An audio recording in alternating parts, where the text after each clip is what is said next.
샬롬 반갑습니다. 오늘은 4월 18일 금요일입니다. 예수님께서 십자가에 달리신 바로 그 성금요일을 기념하는 날입니다. 이제 사순절이 오늘과 내일 이틀 남았는데요. 더욱더 하나님 앞에 경건한 마음으로 주님의 십자가를 우리 마음 깊숙이 새기는 시간들이 되었으면 좋겠습니다.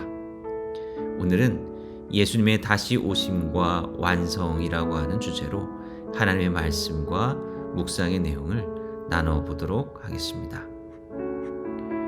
기독교 신앙인들은 예수 그리스도의 다시 오심을 믿고 또 기다려야 합니다.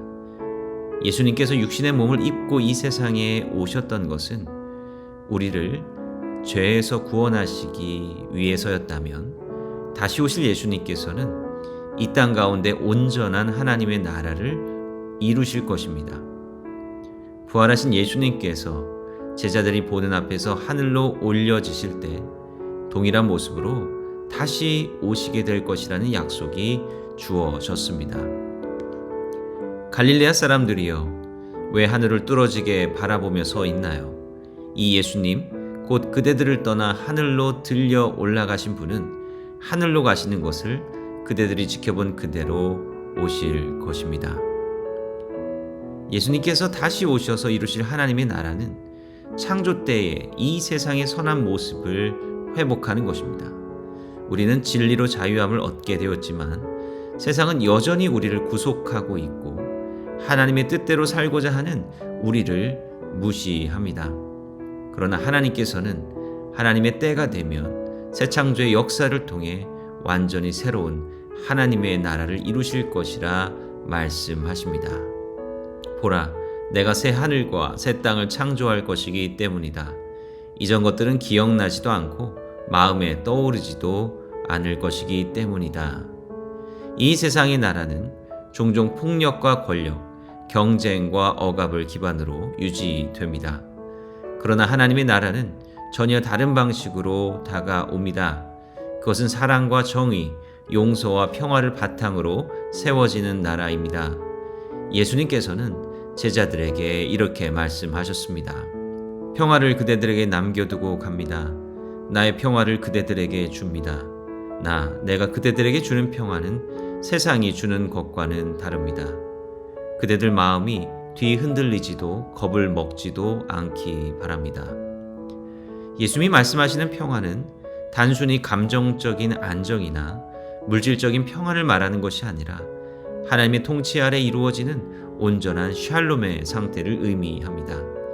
세상의 질서가 강자가 이기는 구조라면 하나님의 나라는 겸손한 자와 마음이 가난한 자, 화평하게 하는 자가 복을 받는 질서 위에 세워진 나라입니다.